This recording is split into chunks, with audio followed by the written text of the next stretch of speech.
नमस्कार दोस्तों, मेरे प्रेत आत्मा की कहानी चैनल पर आपका स्वागत है। दोस्तों, मैं आज आपको एक सच्ची घटना के बारे में बताऊंगा। तो कहानी को शुरू करने से पहले आप एक बार वीडियो को लाइक और सब्सक्राइब अवश्य कर लें, ताकि आपको हर रोज एक नई कहानी सुनने को मिल सके। तो चलिए शुरू करते हैं कहानी को। आइए। सानवी एक फोटोग्राफर थी। वो एक बिल्कुल बेफिक्री लड़की थी। उसको किसी की बात से कोई फर्क नहीं पड़ता था और अपनी लाइफ को अपने नियमों से जीती थी।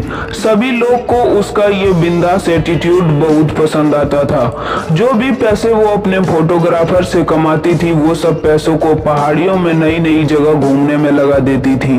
सानवी को अकेले घूमना बहुत पसंद था। इस बार भी वो अकेले ही एक नई जगह पर घूमने के लिए गई थी, जिसका नाम था हिल स्टेशन। वो जगह एक गांव के पास थी। उस पहाड़ के ऊपर एक ऐसी जगह थी जहां से जो नजारा दिखता था वो जन्नत से कोई कम नहीं था। और वहां जाने तक का एक ट्रैक था जो करीबन 5 किलोमीटर लंबा था। सानवी ने वो नजारा देखने के लिए अपने बैग को तैयार किया और अपना कैमरा उठाया और वो उस ट्रैक पर चली गई। उसके साथ कुछ और भी लोग उस ट्रैक पर जा रहे थे। सानवी बस ऊपर के व्यू के बारे में सोचती हुई खुद को मोटिवेट करती बस ऊपर चढ़े जा रही थी। कुछ देर चलते ही सानवी को पहाड़ के ऊपर जा रहा एक कच्चा रास्ता दिखा। सानवी ने ठीक से देखा तो वो एक कच्चा रास्ता ऊपर जाने ट्रैक के रास्ते पर मिल रहा था। सानवी को लगा वो एक शॉर्टकट है और सानवी को ट्रैकिंग का काफी अनुभव था, तो उसने वो कच्चा रास्ता ले लिया। उस कच्चे रास्ते पर चलते हुए करीबन आधा घंटा हो गया था।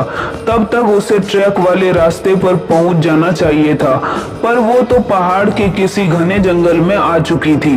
सानवी ने जब वापस मुड़कर देखा तो उसे वापस जाने का रास्ता भी नजर नहीं आ रहा था। वो रास्ता भटक चुकी थी। उसके फोन में नेटवर्क भी नहीं आ रही थी।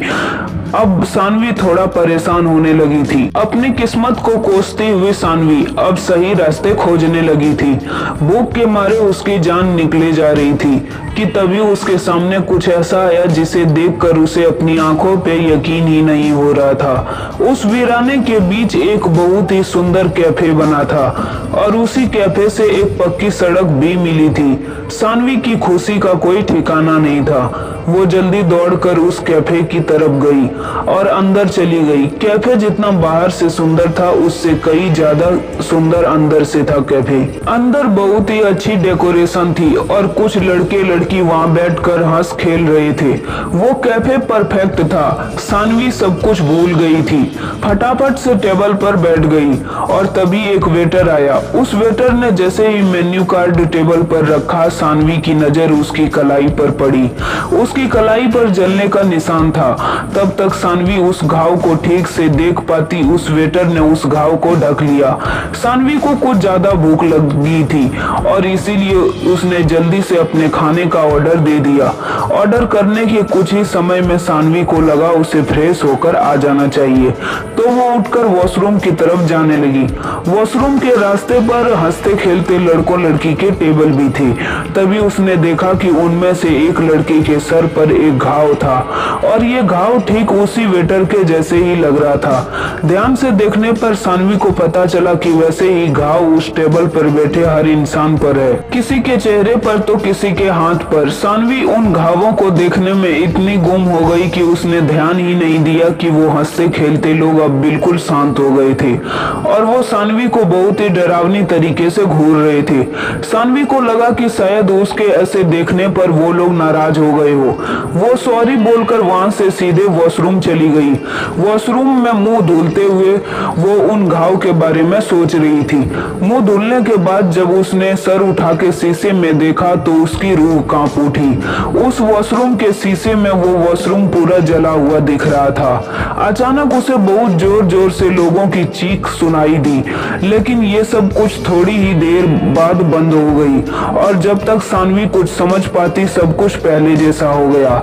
सानवी को लगने लगा कि इस जगह में कुछ तो गड़बड़ है, पर उसे इतनी भूख लगी थी कि उसने सोचा जल्दी जल्दी अपना पेट भर के वहाँ से निकल जाएगी। सानवी सर झुकाकर अपनी टेबल पर पहुंची और अपने खाने का इंतजार करते हुए उसने एक सिगरेट जलाई और उसे पीने लगी।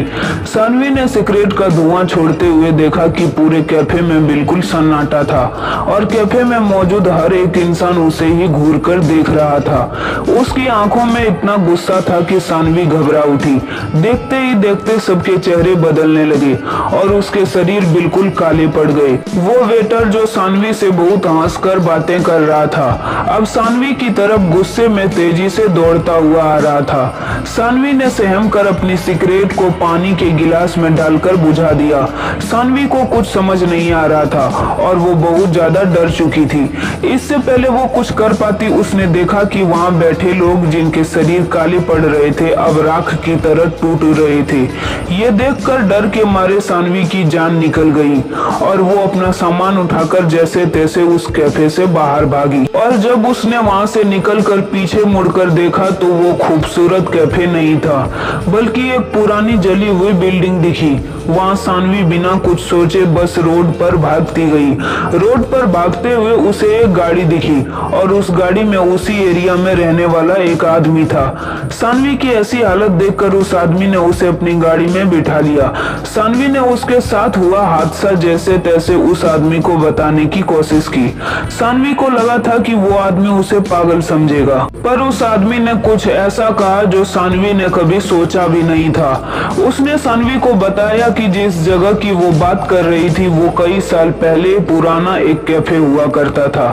एक बार एक कस्टमर उसी कैफे में बैठा हुआ सिगरेट पी रहा था और उसने सिगरेट को बिना बुझाए ही अपनी टेबल के पास ही फेंक दिया था। उस आदमी की लापरवाही की वजह से पर्दे में आग लग गई थी और इससे पहले कोई कुछ कर पाता पूरा कैफे में आग फैल गई थी और अंदर फंसे सभी लोग जलकर मर गए। सानवी ये सब सुनकर हक्की बक्की रह गई। अब उसे सब समझ आ रहा था और उसे यकीन नहीं हो पा रहा था कि उस कैफे में बैठे सभी लोग जिंदा नहीं मरे हुए थे।